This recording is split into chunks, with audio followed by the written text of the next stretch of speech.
भगवान शिव का ज्योतिर्लिंग, भगवान शिव का चौथा ज्योतिर्लिंग ओंकारे परमेश्वरम। ओंकारेश्वर में नर्मदा तट पर,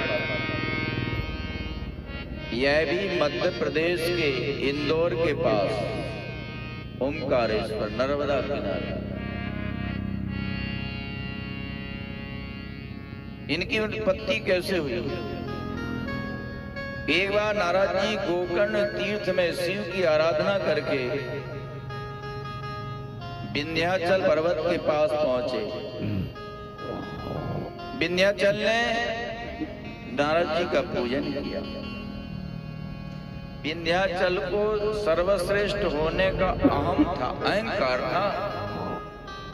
नारद जी ने इसको दूर करना चाहा। नारद जी का विंध्याचल ने पूजन किया और नारद जी से कहा कि नारद, मुझसे बड़ा कोई पर्वत नहीं, मैं सर्वश्रेष्ठ पर्वत। नारद जी ने अपनी नाक सिकोड़ी। क्यों महाराज, आपको यह बात पसंद नहीं आई क्या? बोले, आपसे श्रेष्ठ मेरु पर्वत। जिस मेरु पर्वत की सूर्य परिक्रमा लगाते हैं सारे देवताओं का स्थान मेरु पर्वत में ही है। तुम्हारी परिक्रमा सूर्य नहीं लगाते, न किसी देवता का स्थान तुम्हारे अंदर। अब तो बहुत संकुचित हुए और मैं सबसे श्रेष्ठ बनूंगा, ऐसा करके उन्होंने शिव की आराधना प्रारंभ कर दी। भगवान शिव प्रसन्न हुए, प्रकट हुए, वरदान मांगने के लिए कहा। विंध्याचल ने कहा कि भगवान, अपने कार्य को सिद्ध करने वाली बुद्धि दीजिए मुझे। शिव समझ गए कि ये दूसरों को दुख देना चाहता है, दूसरों को तकलीफ देना चाहता है। भगवान शिव ने विचार किया, इसने तपस्या किया है, वरदान देना पड़ेगा। भगवान शिव वहां पर जब प्रकट हुए, सारे देवता लोग प्रकट हो जाते हैं, भगवान शिव की स्तुति करते हैं। और ऋषियों ने शिव से प्रार्थना किया कि जगत कल्याण के लिए आप इसी रूप में यहाँ अवस्थित रहिए। भगवान शिव ने तथास्तु कहा। वहां दो लिंग प्रकट हुए भगवान शिव के। ओंकारं चैव यल्लिंग मेकं तच्च द्विधा गतम् प्रणवे चैव ओंकारमासीत् स सदा शिवम् पार्थिवे चैव यज्जातं तदासीत् परमेश्वरः। ओंकारेश्वर में दो शिवलिंग प्रकट हुए।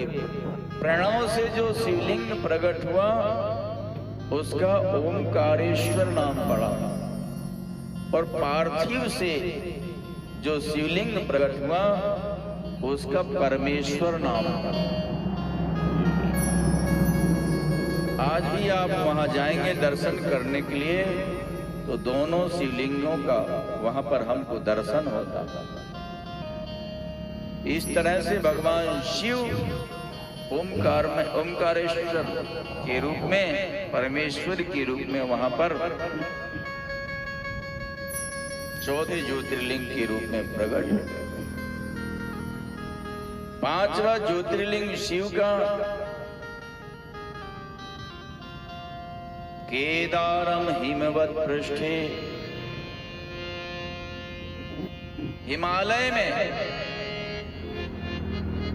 केदारेश्वर महादेव के रूप में।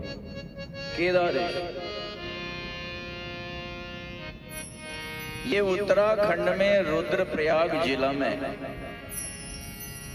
एक केदारेश्वर भगवान भोलेनाथ, केदारनाथ में कहते हैं, बद्री केदारनाथ।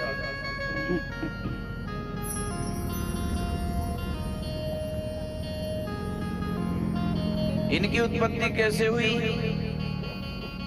बद्री वन में नरनारायण तपस्या करते हैं। ये नरनारायण भारतवर्ष के देवता, भारतवर्ष का, जगत का कल्याण के लिए तपस्या करते हैं। और शिव करुणा करके नित्य इनसे पूजन कराने के लिए आ जाते, नित्य पूजन कराने आते हैं। शिव जी इतने दयालु हैं कि कोई घर में बुलाए कि महाराज पूजा कराने आ जाना, तो घर में भी चले जाते। रावण के यहाँ नित्य पूजा कराने के लिए जाते। किसी ने शिव जी से कहा कि आप अपने चेला के यहाँ, शिष्य के यहाँ पूजा कराने क्यों चले जाते हैं? बोले देखो, वो यहाँ आता है तो अपने गले में छुरी लगा लेता है, ये वस्तु दो अन्यथा मैं अपना सर काटता हूं। तो हम चाहते हैं कि वो ऐसा काम ना करे, इसलिए हम पूजा कराने के लिए वहीं चले जाते हैं। भगवान शिव इतने कृपालु, इतने दयालु हैं। भक्तों को चाहिए कि भगवान के पास जाकर पूजन करे, शिष्य को चाहिए कि गुरु के पास जाकर के पूजन करे। कुछ चेले लोग गुरु पूर्णिमा को गुरु जी का पूजन करते हैं, फोन लगा देते हैं, गुरु जी हमको समय नहीं है काम धंधा से, थोड़ा आप ही आ जाओ ना, किराया भाड़ा हम दे देंगे, चिंता मत, हमारे ही घर आ जाओ और हम यहीं पूजा कर लेंगे। शिष्य का कर्तव्य है गुरु जी के पास जाकर उनका पूजन करें। सेवक का कर्तव्य है स्वामी के पास जाकर सेवा करें। पर धन्य है हमारे भोलेनाथ, शिव के अंदर तो अहम है ही नहीं। उन्होंने अहम को गला दिया, नष्ट कर दिया। कोई भक्त कहता है कि भोलेनाथ आप हमारे ही पास आ जाइए, हमको दर्शन देने, पूजन करवाने, तो भोलेनाथ वहां भी चले जाते हैं हम को तोड़कर। नर नारायण के पास कृपा करके आते थे दर्शन देने, पूजा कराने।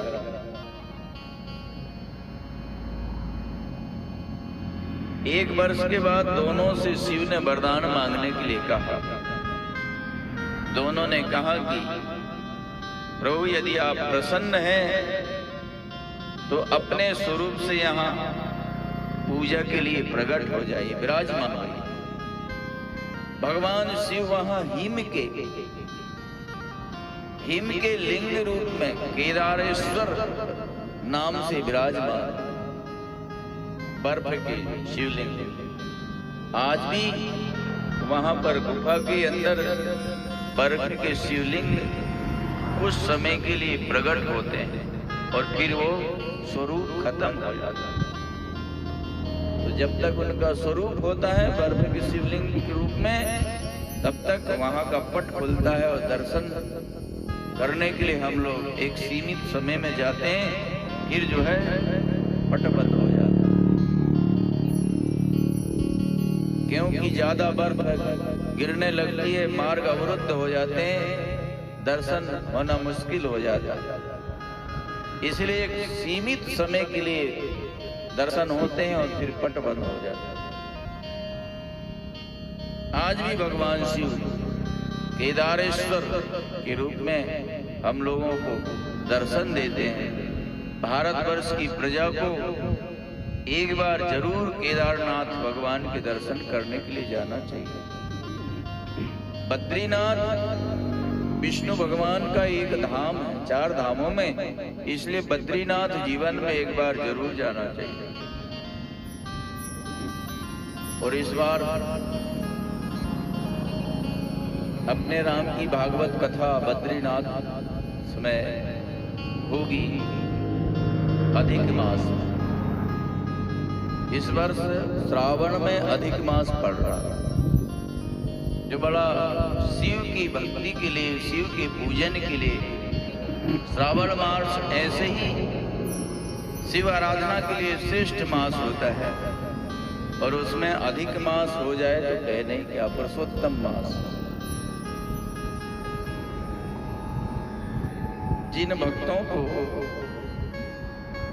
उस भागवत में यजमान बनना है, वहां दर्शन करने जाना है, वो हमसे संपर्क कर सकते हैं। श्रावण मास अधिक मास श्रीमद् भागवत की कथा वहां पर हो। इस तरह से भगवान शिव रुद्रप्रयाग जिला में उत्तराखंड में केदारेश्वर के रूप से वहां पर प्रकट, जिन्होंने पांडवों को भैंसा के रूप में दर्शन दिया था। जब पांडवों का वनवास हुआ, पांडवों को भैंसा के रूप में दर्शन दिया। पांडवों ने उनकी पूंछ पकड़ी और कहा कि प्रभु रुक जाओ रुक जाओ रुक जाओ। और शिव भैंसे के रूप में भागे तो उनका जो पुच्छ भाग है वो वहीं रहा और सिरो भाग उनका नेपाल में गया। और नेपाल में वहां पर ज्योतिर्लिंग के रूप में वहां नेपाल में पूजित हुए भगवान शिव। बोलिए शंकर भगवान की। भगवान शिव का 6वां ज्योतिर्लिंग